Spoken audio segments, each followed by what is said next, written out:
It was a rainy Thursday evening when I stumbled upon the truth that would shatter my life. The rain tapped relentlessly against the windows as if it were trying to warn me, but I was too engrossed in my task to notice. Melissa, my wife of 20 years, had left her laptop open on the kitchen table. She was in the shower, and I was simply trying to find a recipe she'd mentioned earlier. I didn't expect to find anything unusual, just her usual clutter of emails and shopping lists.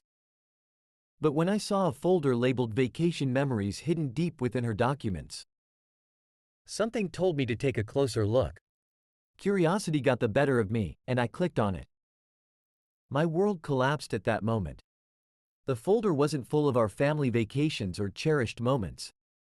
Instead, it held an archive of messages, photos, and videos between Melissa and another man, Ryan, her coworker. The earliest email was dated 15 years ago. 15 years. The realization hit me like a freight train. For 15 years, the woman I loved, the mother of my children, had been living a double life. The images and videos in the folder were explicit, more than enough to make me sick to my stomach. I slammed the laptop shut, my hands trembling with a mix of rage and devastation. But I couldn't afford to lose control. Not yet. I needed to think clearly, to plan.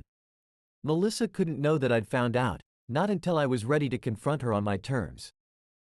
I quickly composed myself, shoved the laptop back to its original position, and moved to the living room.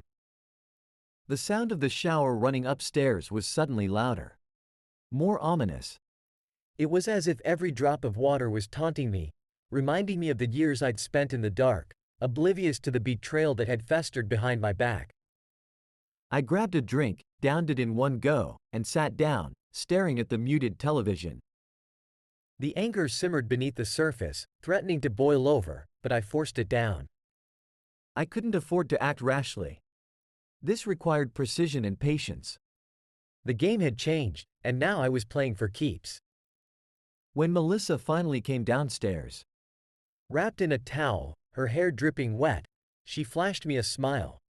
One of those warm, loving smiles that I had once thought was meant just for me. Little did I know how wrong I was. "How was your day?" she asked, completely unaware that our lives had just been upended.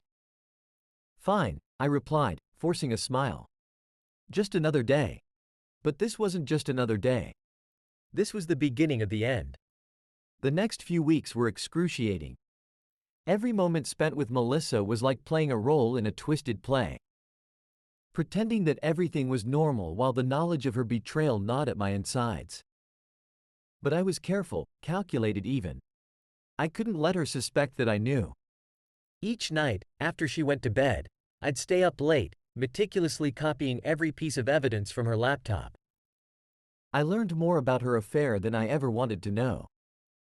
The places they'd been together, the lies she'd told to cover her tracks, the intimate details she'd shared with Ryan that she no longer bothered to share with me. I was disgusted, humiliated, and enraged, but I kept it all hidden. I couldn't afford to let my emotions get in the way of what needed to be done. The more I uncovered, the more I realized that this wasn't just about infidelity. It was about deceit on a scale I could barely comprehend. 15 years. 15 goddamn years. But I didn't just sit there wallowing in my misery. No, I started planning my revenge. Every night, I plotted how I would bring her world crashing down, just as she had done to mine. I wasn't going to just confront her and let her off easy. She had to pay for every lie, every act of betrayal. And Ryan, he was going to suffer too. He wasn't getting off scot-free. I began by installing a hidden camera in our bedroom. It was risky, but I needed more evidence, more fuel for the fire I was preparing to ignite. I needed to see the truth with my own eyes, to witness the depths of their betrayal in real time. During the day, I played the part of the doting husband, going through the motions, all while dropping subtle hints that I was suspicious. Nothing too obvious, just enough to make her uneasy, to let her know that something was off. I could see it in her eyes, she was starting to get nervous. Good. Let her feel the fear I'd felt when I discovered her lies. But I didn't confront her, not yet. I needed more time and more control. I needed to set the stage perfectly. This wasn't just about revenge, it was about destruction. I was going to dismantle her life piece by piece. And when I was done, she'd regret ever crossing me. Melissa's birthday was approaching, and I decided it was the perfect occasion to set my trap. She had no idea that I knew about her affair, and I planned to use that ignorance against her. The key to my revenge was timing, waiting until the moment when she would least expect it. I suggested throwing a small party at our home and insisted that she invite Ryan, pretending to be the supportive and trusting husband she believed I still was. She hesitated at first, probably sensing something off, but I reassured her with a smile and a kiss on the forehead. "You've always said how much you enjoy working with him," I said, keeping my tone casual.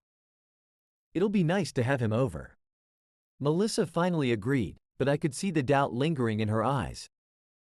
I knew she would warn Ryan to be careful, to avoid being too friendly or familiar. That was fine by me. I wanted him to be nervous, to feel the tension in the air. The day of the party arrived, and I played the perfect host. I laughed, joked, and made sure everyone was comfortable. Melissa, dressed in her favorite red dress, looked stunning as always, but all I could see was the betrayal hidden beneath her smile. Every time Ryan glanced at her, a spark of anger ignited within me, but I kept it buried deep. As the evening wore on, I subtly directed the conversation towards relationships and trust. I could see Melissa growing more uneasy by the minute, especially when I began sharing stories from our past, emphasizing how much I trusted her over the years. Ryan avoided eye contact, and Melissa's laughter became more strained. Finally, when the tension was at its peak, I excused myself and went to the kitchen. I had already prepared what I needed: several copies of the incriminating photos and videos, along with printed emails between Melissa and Ryan. I placed them in an envelope and returned to the living room with the envelope in hand, a forced smile still plastered on my face. "I almost forgot," I said cheerfully, holding up the envelope. "I have a little surprise for you, Melissa." Her eyes widened in confusion, and Ryan shifted uncomfortably in his seat. I handed the envelope to her, watching as her fingers trembled while she opened it. The room fell silent as Melissa pulled out the first photo. Her face drained of color, and she gasped, clutching the envelope to her chest. Ryan stiffened, his eyes darting between me and the damning evidence now in Melissa's hands. "Surprised?" I asked, my voice low and steady. 15 years, Melissa. 15 years of lies. Did you really think I wouldn't find out? She opened her mouth to speak, but no words came out. The truth was laid bare, and there was no denying it. The shock, the guilt, the fear, they were all written on her face. I turned to Ryan, who looked like he was about to bolt from the room. "And you, Ryan? How's that working relationship been going? Looks like you've been doing more than just collaborating on projects." Ryan stammered, trying to come up with some excuse, but I didn't care. I had all the proof I needed, and I wasn't about to listen to their pathetic explanations. "I think it's time for you to leave," I said to Ryan, my voice cold. "This is a family matter now." He didn't need to be told twice. Ryan practically ran out the door, leaving Melissa and me alone in the room, the weight of the truth pressing down on us. She finally found her voice, choking on her words as she tried to explain herself. "David, Save it," I snapped, cutting her off. "I don't want to hear your excuses. You've had 15 years to come clean, and you didn't. Now, you're going to face the consequences." She broke down, tears streaming down her face, but I felt no sympathy. This was only the beginning. The morning after the party, I woke up early, leaving Melissa sobbing in bed. I had no intention of comforting her, she didn't deserve it. Instead, I went straight to my office, where I'd prepared the next stage of my plan. Public exposure. I sat at my desk and opened my email, composing a message that I knew would ruin her reputation and make sure everyone in our social circle knew the truth. I attached the photos, the emails, and even a few choice videos. I drafted a simple message, one that would leave no room for doubt about what Melissa and Ryan had been doing behind my back. Subject: the truth about Melissa and Ryan.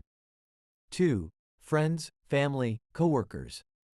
I thought you should all know the truth about what's been happening for the past 15 years. The attached files will explain everything. David. I read the email over a few times, making sure it was exactly what I wanted to say. Then, with a deep breath, I hit send. There was no turning back now.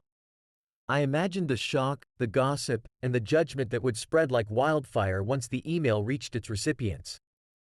I didn't care. Melissa had betrayed me, and now she was going to pay for it, publicly and brutally. Not long after, my phone started buzzing.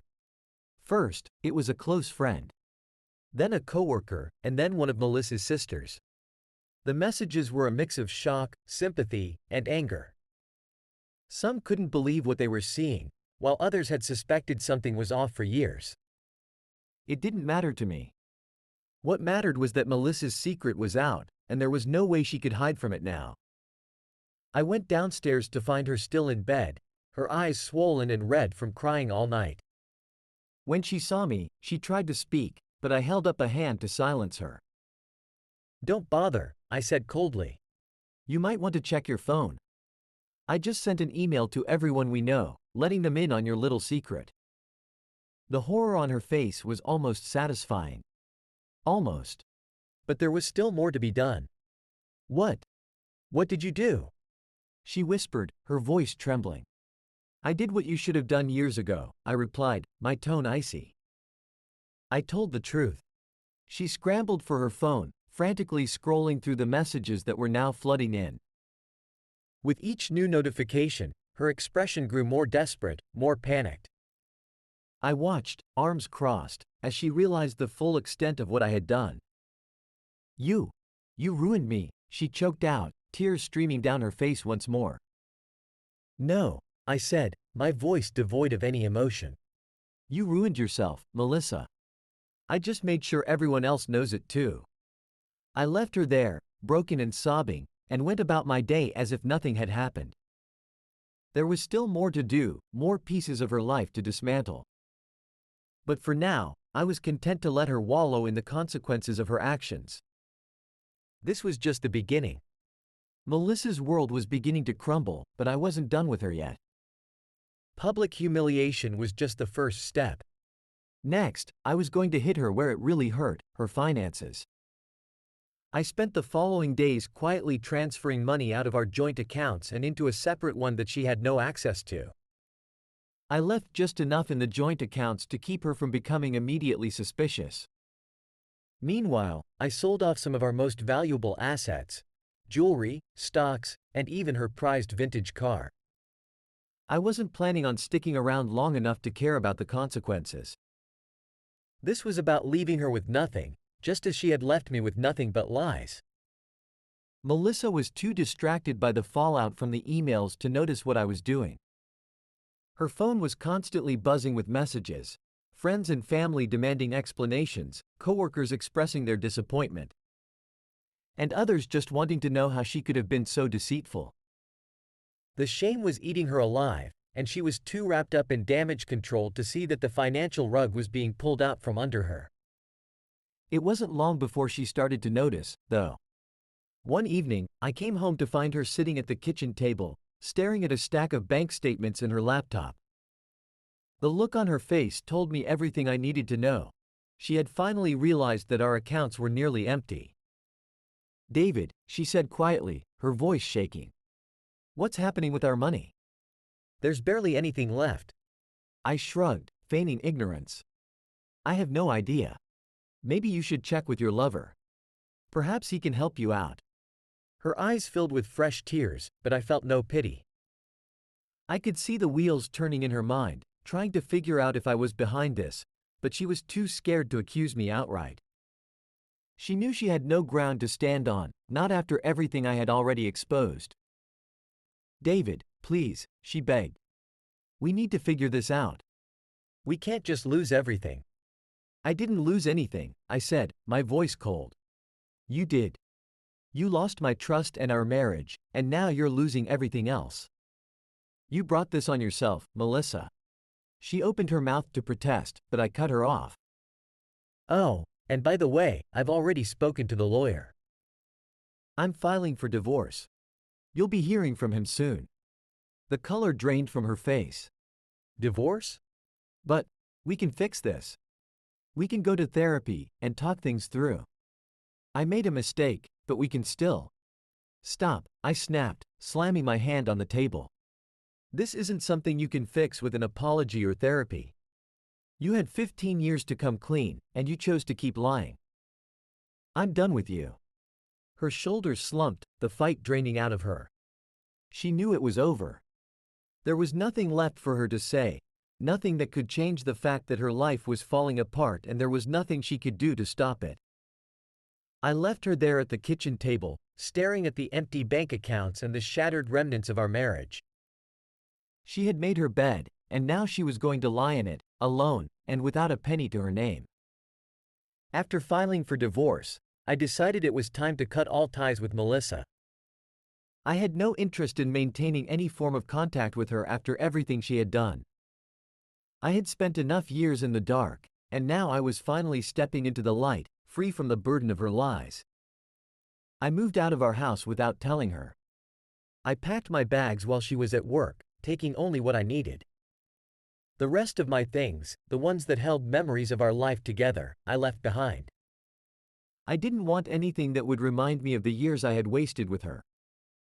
I left a simple note on the kitchen counter, just a few words to make it clear that I was gone for good. The note read, "Goodbye, Melissa. Don't try to contact me. You won't find me." I found a small apartment across town. A place where I could start fresh without the shadow of our past hanging over me. It was modest, nothing like the house we had shared, but it was mine. For the first time in years, I felt like I could breathe again, unburdened by the weight of her betrayal. Of course, Melissa tried to reach out. The first day, she called me dozens of times and left voicemail after voicemail, each one more desperate than the last. I didn't listen to any of them. I blocked her number, blocked her on social media, and made sure there was no way she could reach me. As far as I was concerned, she no longer existed. Our friends, or rather, my friends, started to take sides. Most of them supported me, outraged by Melissa's betrayal, but there were a few who tried to play peacemaker, urging me to hear her out, to give her a chance to explain herself. I shut them down quickly. There was nothing she could say that would change what she had done. I didn't want explanations, I wanted freedom. I changed my routine. Avoiding places we used to go together. I stopped going to the same coffee shops, changed my gym, and even found a new route to work.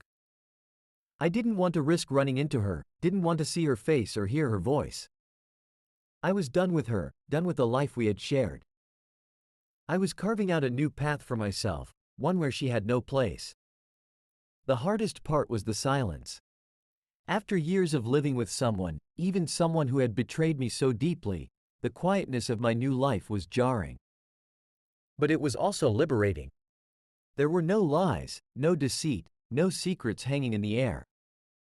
Just me, my thoughts, and the knowledge that I had finally taken control of my life. I started focusing on myself, rebuilding the pieces of my life that had been shattered by Melissa's betrayal. I threw myself into my work, took up new hobbies, reconnected with old friends, and even started therapy. Not to forgive her, but to heal the wounds she had left behind. Melissa tried to fight the divorce. Of course. She tried to plead with the lawyers and tried to negotiate, but I stood firm. There was no going back, no second chances.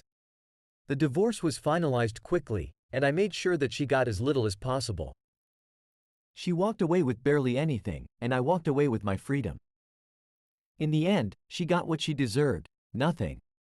And I got what I needed, closure. I had dismantled her life, piece by piece, just as she had done to mine. Now, I was free to move forward, leaving her and the 15 years of lies behind me. I thought I was done with Melissa after the divorce was finalized. I'd taken everything from her, her reputation, her finances, and her marriage. But there was one last piece of unfinished business that I hadn't anticipated. She showed up at my new apartment one evening, uninvited, looking like a shadow of the woman she once was. Her hair was unkempt, her eyes sunken, and she wore the same red dress from the party, now wrinkled and stained. "David, please, I just need to talk," she begged, her voice trembling. "Just give me 5 minutes." I considered slamming the door in her face, but something in her desperation made me pause. I didn't feel pity, but I was curious.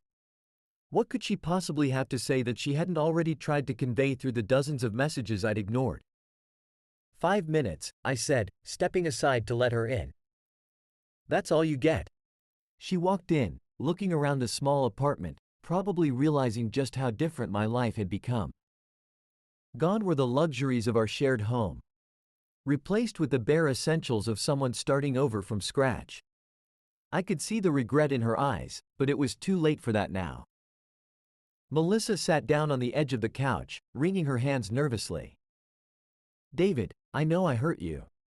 I know what I did was unforgivable, but I need you to understand." "Understand?" I cut her off, my voice sharp. "You think I don't understand? You lied to me for 15 years, Melissa. You betrayed me over and over again. What exactly do you think I need to understand?" She flinched at the venom in my words but pressed on. "I was wrong. I was so wrong, and I can't change what I did. But I need you to know that I never stopped loving you, David. I never wanted to hurt you." I laughed bitterly. "You loved me?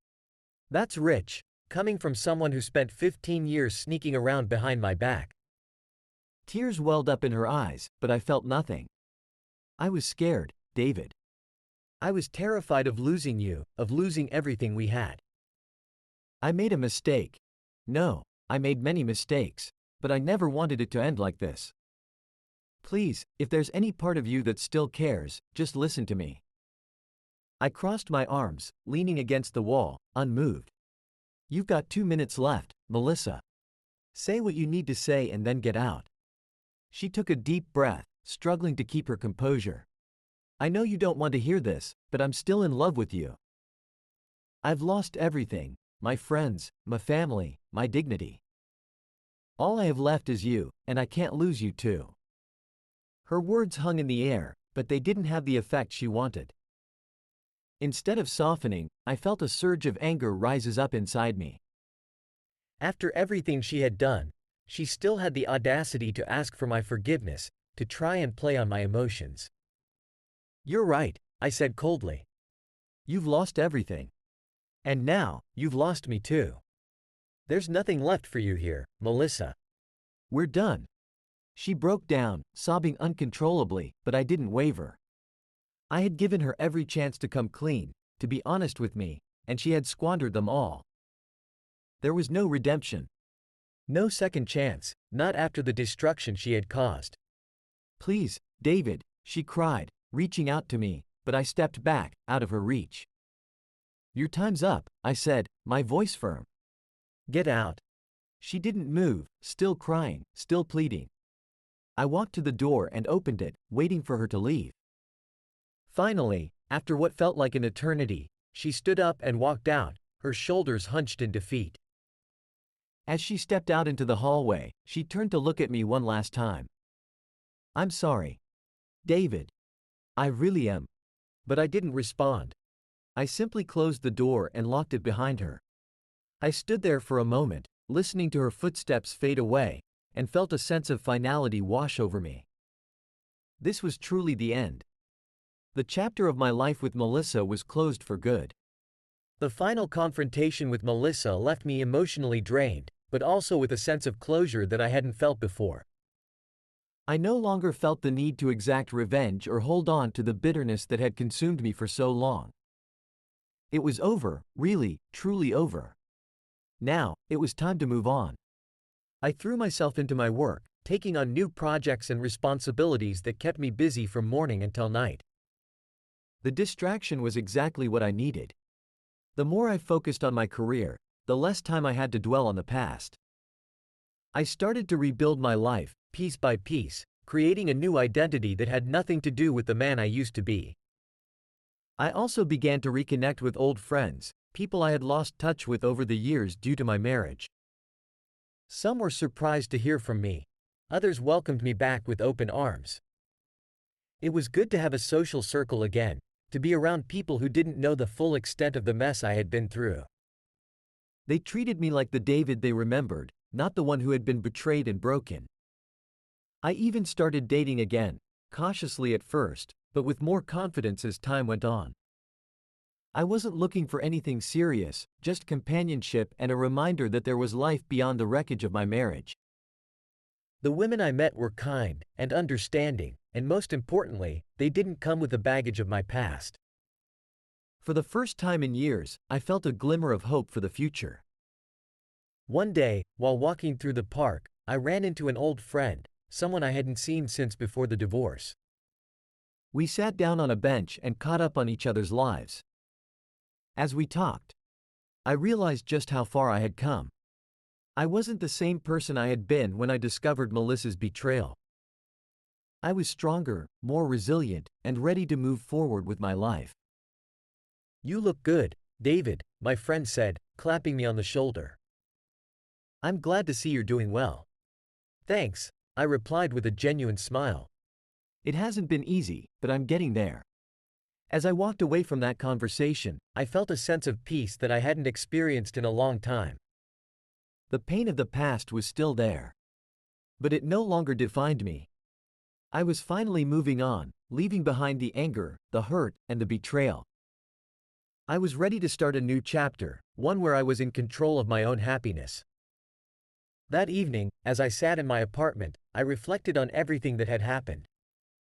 I thought about the man I had been, the one who had trusted too easily, loved too deeply, and been hurt too profoundly. I had changed, but for the better. I had learned to value myself, to set boundaries, and to never let anyone take advantage of my trust again. And as I looked out the window at the city lights, I felt something I hadn't felt in a long time: contentment. I was free, truly free, from the past, and ready to embrace whatever the future held. Life had finally settled into a comfortable rhythm. I was doing well at work, reconnecting with old friends, and even exploring new relationships.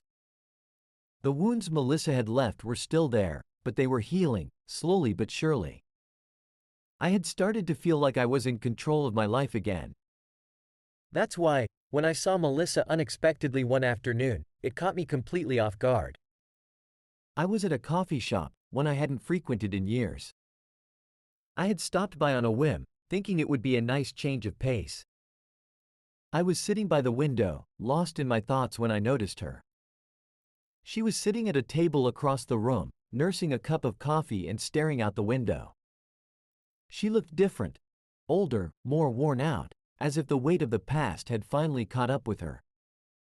For a moment, I debated whether to approach her. Part of me wanted to walk out and avoid the confrontation altogether, but another part of me was curious. How had she been coping since our last encounter? Did she still think about what happened, or had she moved on like I had? Against my better judgment, I stood up and walked over to her table. She didn't notice me until I was standing right in front of her. When she looked up and saw me, her eyes widened in surprise. "David," she said softly.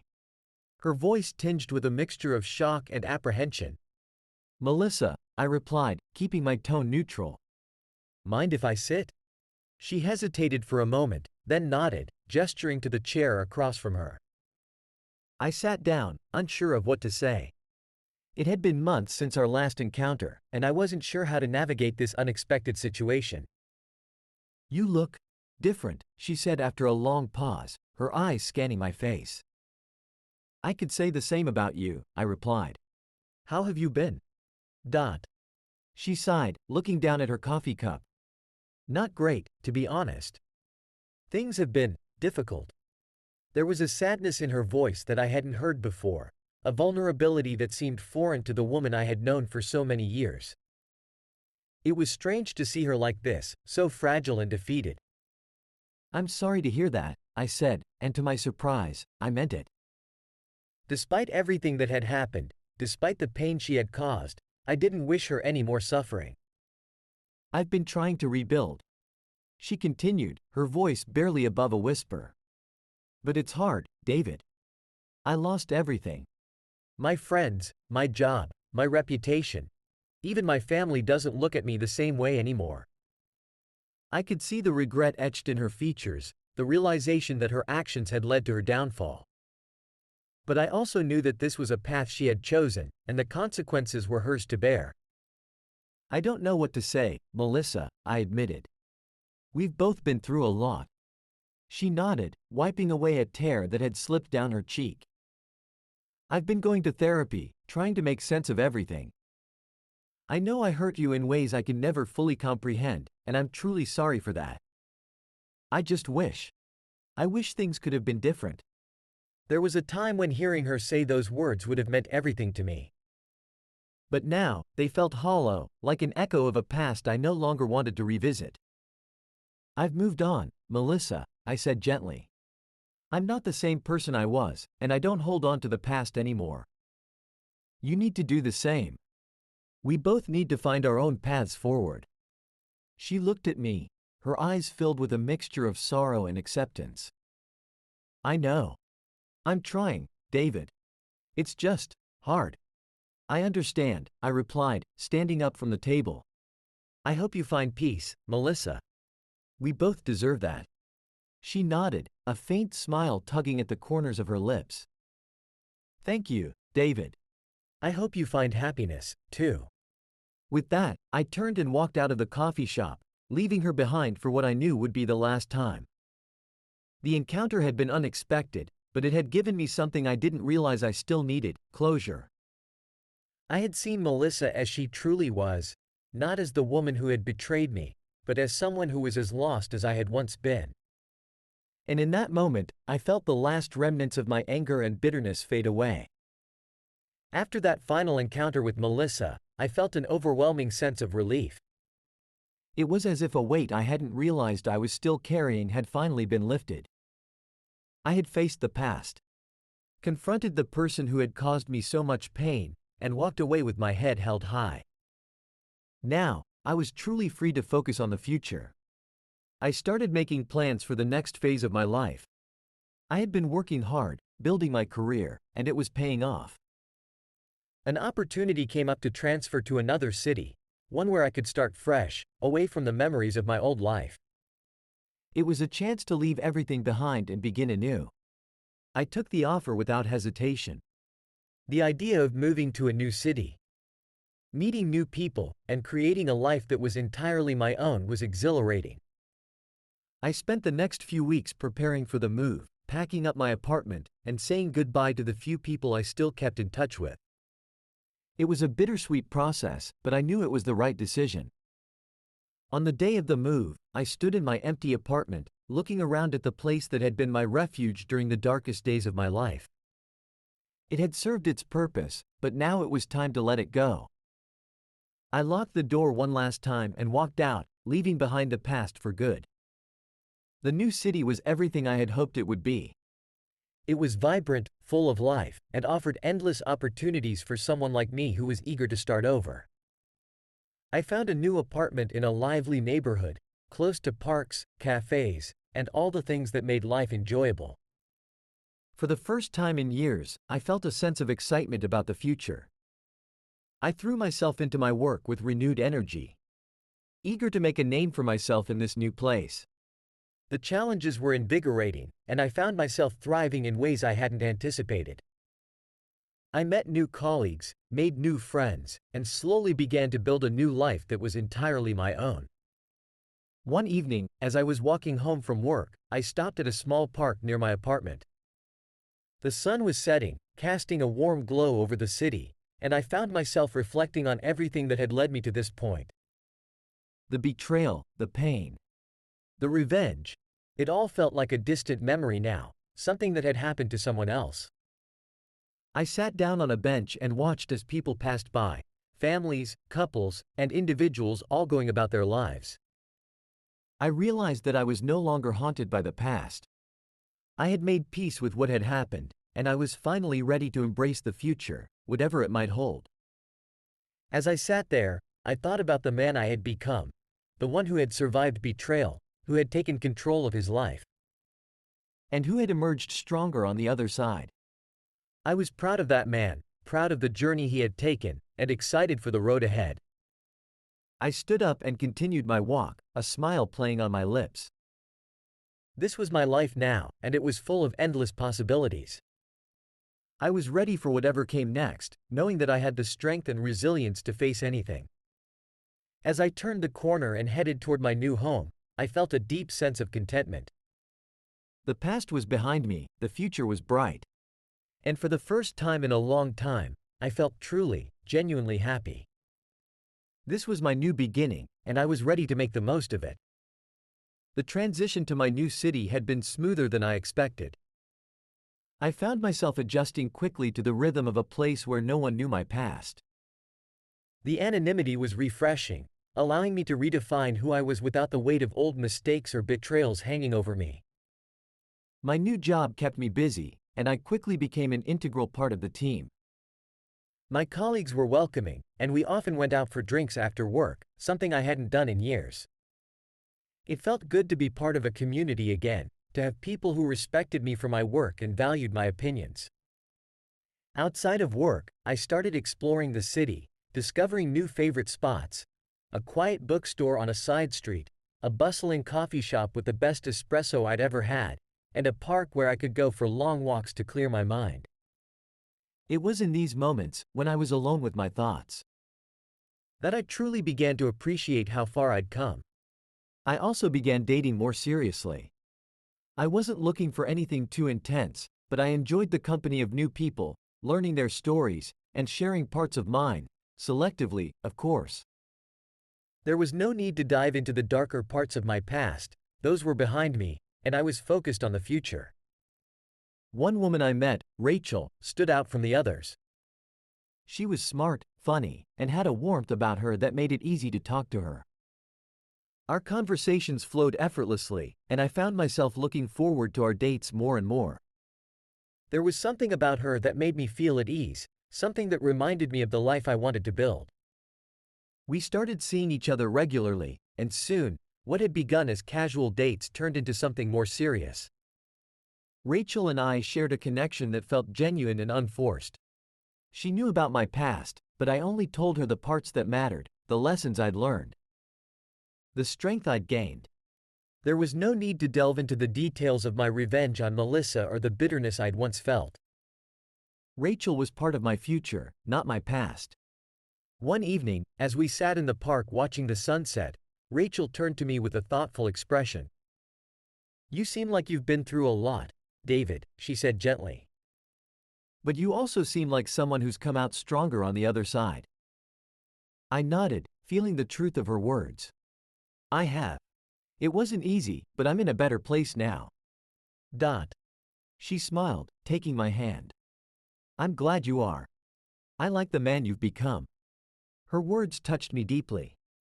For the first time in a long while, I felt a sense of peace, a feeling that maybe, just maybe, I had finally found the happiness I'd been searching for.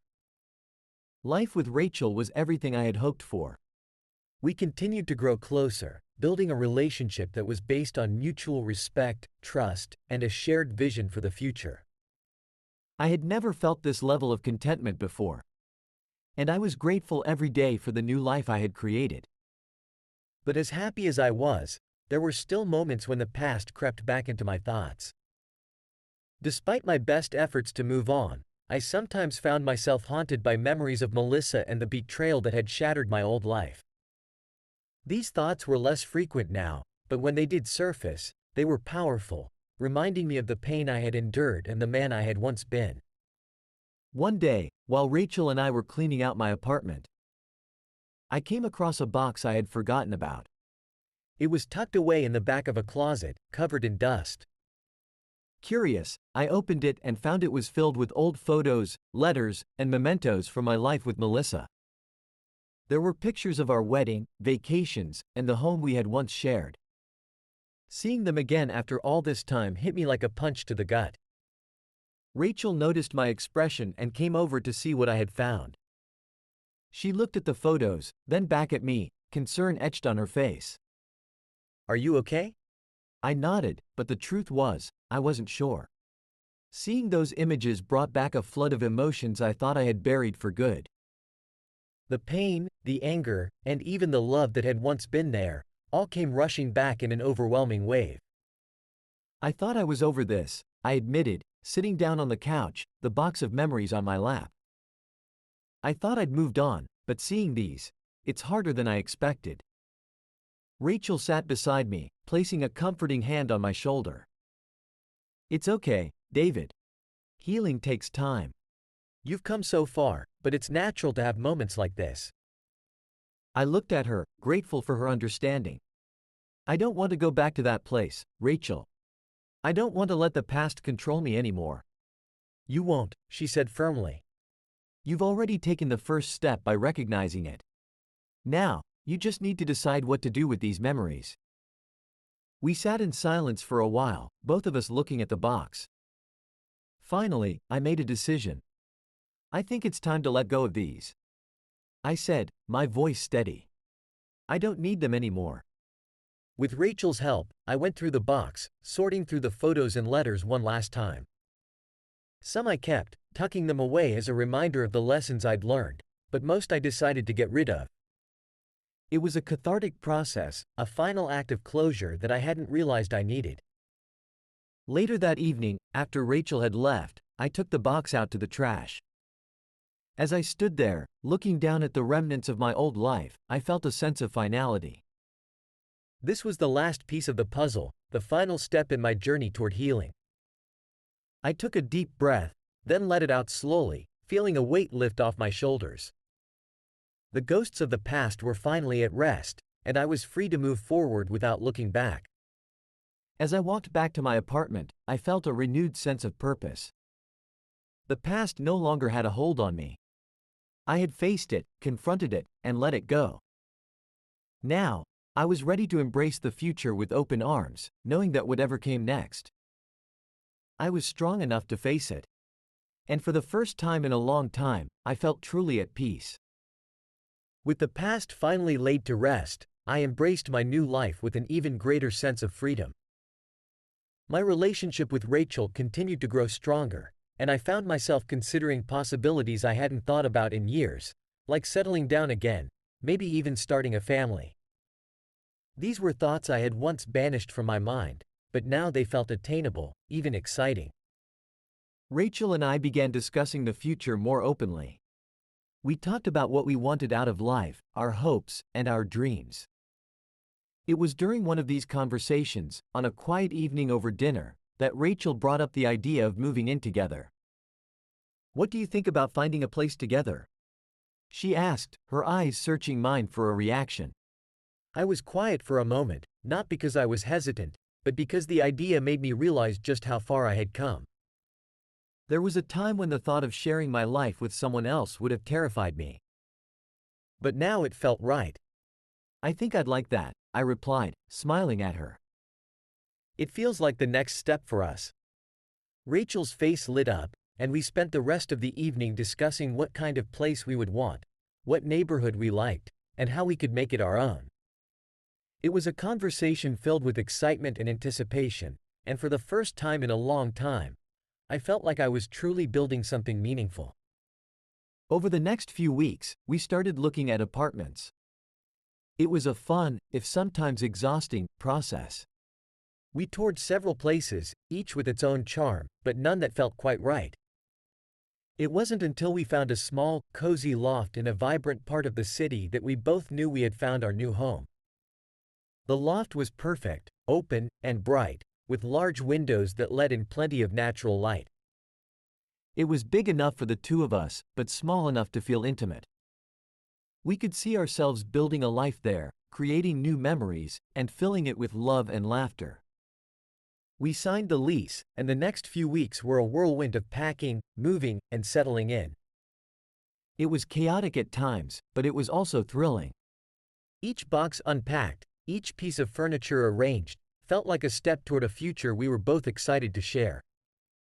One evening, after everything was finally in place, Rachel and I sat on the couch, exhausted but happy. The loft was still a bit of a mess, with boxes yet to be unpacked and pictures still to be hung, but it already felt like home. "We did it," Rachel said, leaning her head on my shoulder. "This is our place." I wrapped my arm around her, pulling her close. "Yeah, we did. And I couldn't be happier." As we sat there, I realized that this was what I had been searching for all along. Not revenge, not closure, but the chance to build something new, something real. With Rachel by my side, I felt like I could finally leave the past behind and focus entirely on the future. Life in the loft was everything I had hoped for and more. Rachel and I settled into a comfortable routine, enjoying our time together and making the space our own. It felt like the start of a new chapter, one filled with promise and happiness. But just as I was beginning to feel like everything was finally falling into place, life threw an unexpected curveball my way. It started with a phone call one afternoon. I was at work, going through emails when my phone buzzed on the desk.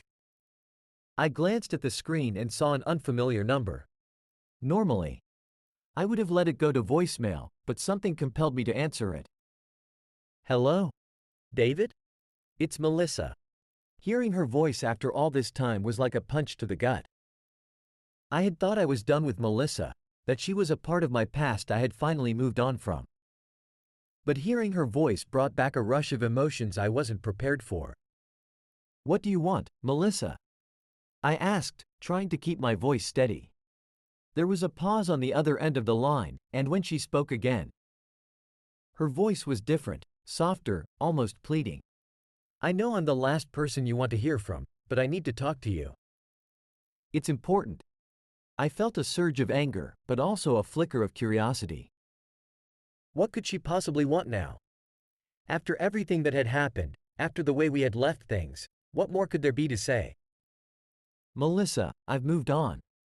There's nothing left to talk about." "Please, David," she interrupted, her voice trembling. "This isn't about the past. It's about my health." Her words stopped me cold. Health? I had no idea what she was talking about, but something in her tone made me realize this was serious. "What's going on?" I asked, my anger starting to fade, replaced by concern. "I don't want to do this over the phone," she said quietly. "Can we meet? Just for a few minutes." I wouldn't ask if it wasn't important. I hesitated. Part of me wanted to refuse, to hang up and continue with my life without looking back. But another part of me, the part that had loved her once, despite everything, couldn't ignore the fear in her voice. "Fine," I said finally. "But this is the last time, Melissa. After this, we're done." "Thank you, David," she replied, relief evident in her voice. "I'll text you the details." I ended the call and sat there for a moment, trying to process what had just happened. The last thing I wanted was to be dragged back into Melissa's world, but it seemed I didn't have a choice. Whatever she needed to tell me was clearly important. That evening, I told Rachel about the call. She listened quietly, her expression unreadable. "Do you think it's a good idea to meet with her?" she asked after I finished. "I don't know," I admitted. "But if it's about her health, I feel like I have to." "It's probably nothing, but I just want to hear what she has to say and put it behind me." Rachel nodded, understanding in her eyes. "I trust you, David. Just be careful." The next day, I met Melissa at a small cafe downtown. She looked different, thinner, paler, with dark circles under her eyes. Whatever was going on, it was taking a toll on her. We sat down, and after a few moments of awkward silence, she finally spoke. "David, I'm sick. Really sick. I have cancer." Her words hit me like a ton of bricks. Cancer. I hadn't expected that. "I'm so sorry," I said automatically, my mind racing to process the information. "I don't expect anything from you," she continued quickly. I needed to tell you. We were together for so long. And despite everything, I felt like you had a right to know." I nodded, still trying to wrap my head around the news. This was the last thing I had expected when I agreed to meet her. "What's the prognosis?" I asked finally. "It's not good," she admitted, her voice breaking. "They've started treatment, but the doctors aren't optimistic." "I'm scared, David." Seeing her like this, so vulnerable and afraid, stirred something in me. Despite everything she had done, I couldn't help but feel a pang of sympathy for her.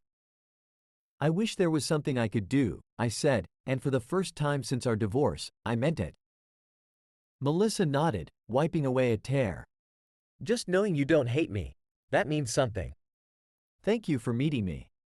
We talked for a little while longer, and by the time we said goodbye, I felt a strange mix of emotions: pity, sadness, and a lingering sense of closure. As I walked away from the cafe, I realized that this encounter had given me something I hadn't expected, the final piece of closure I needed to truly move on. Melissa's illness was a reminder of how fragile life is, and how quickly everything can change. It made me even more determined to cherish what I had with Rachel, and to focus on the future we were building together. When I got home that evening, I held Rachel a little tighter, grateful for the second chance at happiness I had been given. Life was unpredictable, but I knew one thing for sure: I was ready to face whatever came next, with Rachel by my side. The days following my meeting with Melissa were filled with reflection. Her revelation about her illness had stirred something deep within me, bringing up emotions I thought I had long buried. But it also solidified my resolve to focus on the present and future, rather than dwell on the past. I shared everything with Rachel: my conversation with Melissa, my feelings of closure, and my commitment to moving forward with our life together. She listened with her usual grace, offering support without judgment. Rachel's understanding reinforced what I already knew. She was the person I wanted to spend my life with.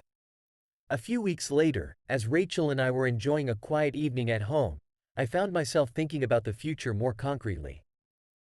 The loft we had made our home was perfect, but I knew it wasn't just the space that made me feel at peace. It was Rachel.